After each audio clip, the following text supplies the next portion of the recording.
I'd like to show you another game from Bobby Fischer, which really exemplifies his style. He wasn't a mad attacking player.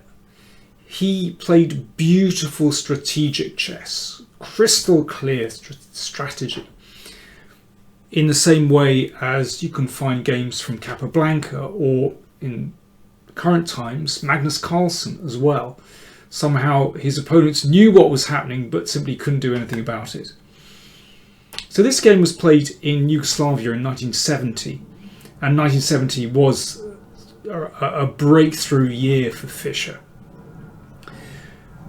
Everyone knew how strong he was, but he played in lots of tournaments and really got himself together. So it started off with this Soviet Union against the rest of the world match where he defeated Petrosian.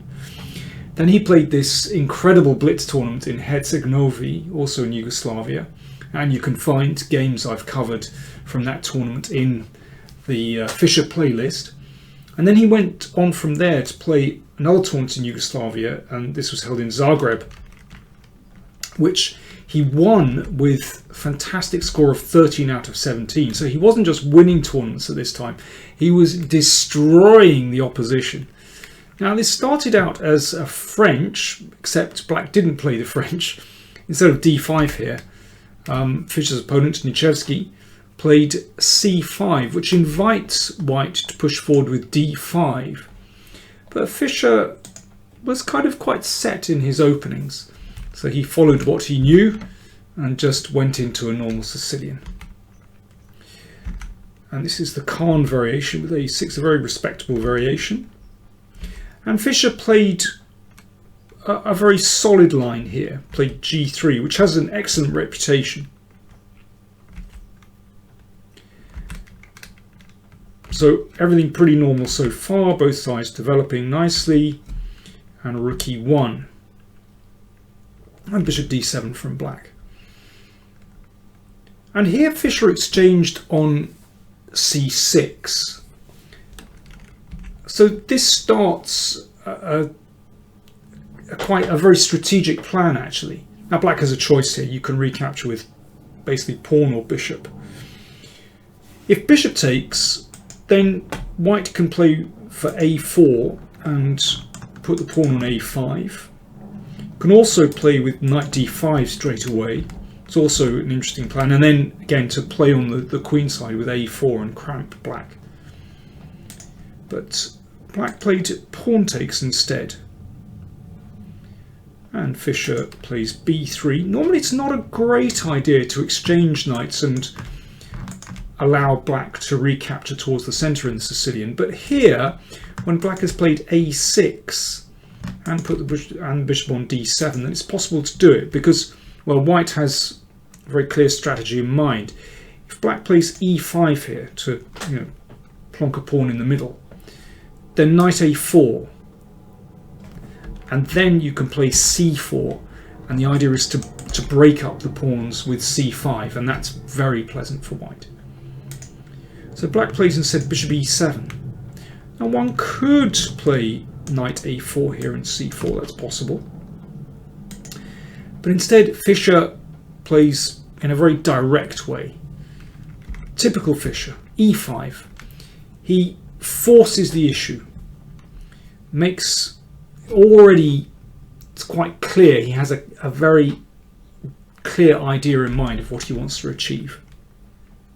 Now that gets taken, and then bishop b2. So it's a temporary pawn sacrifice. It's very hard for black to hang on to this pawn, actually. And Fischer actually is in no rush to recover the pawn. He could have played knight a4, but this is nice. All he's doing is perhaps making way for the rook to come to d1. Knight d5 from black. Now if white hangs around, then f6 will come to protect that pawn. So Fischer first exchanges on d5 and then takes back on e5.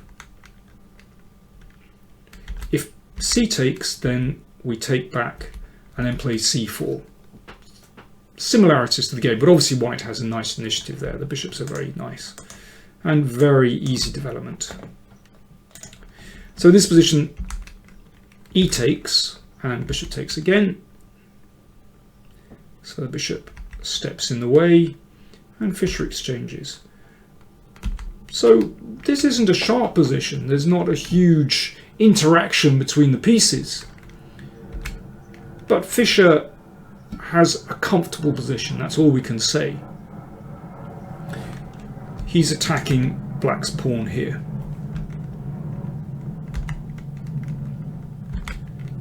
And has beautiful development. So this is typical Fischer. All the pieces in beautiful positions, heading development, and seeking to damage Black's pawn structure. Now you might like to think in this position, how would you try to defend if you were playing Black? And you're facing someone with the caliber of Fischer. Well, a5 is not a bad move at all, because Black would also like to create a pawn weakness here, create an isolated pawn. Fischer plays very directly again.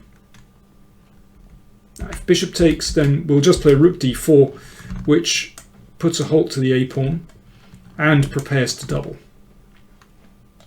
Black played pawn takes. This is actually the best defense.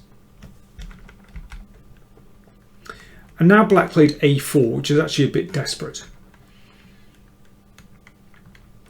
There is a way to defend this, and this is actually quite typical for these isolated queen pawn positions.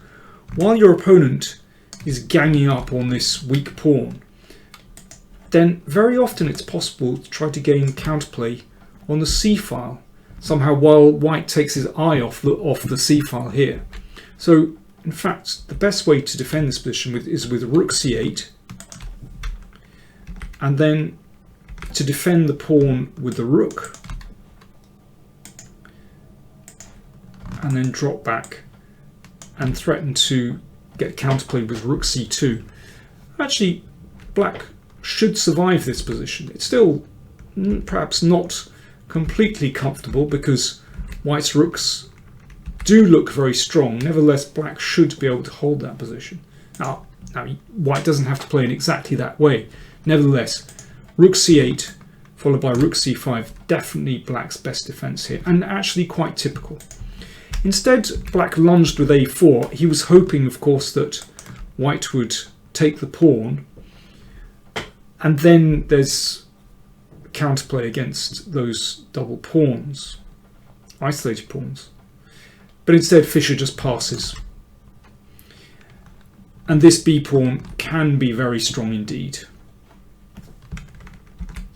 Black's still looking for counterplay with a3, but actually nothing's doing here. Rook e3 is a really strong move, looking at the a pawn and threatening to play rook d3.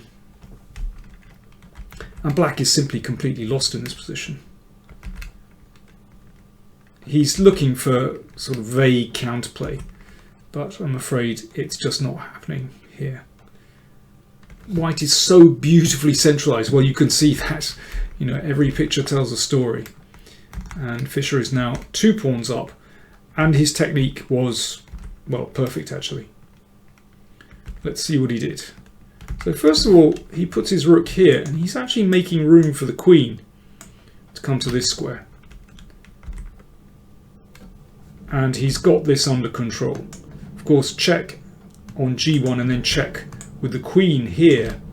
It's potentially a little bit awkward, but actually queen d3 just kills that idea completely, and well, White completely dominates this position. First of all, the check from the rook, and you can see the queen covers f1, so the king is actually completely safe on h3, and then it'll be White's turn to attack Black's king, and this is very easy. And that was the last move of the game. The threat is to play queen takes pawn.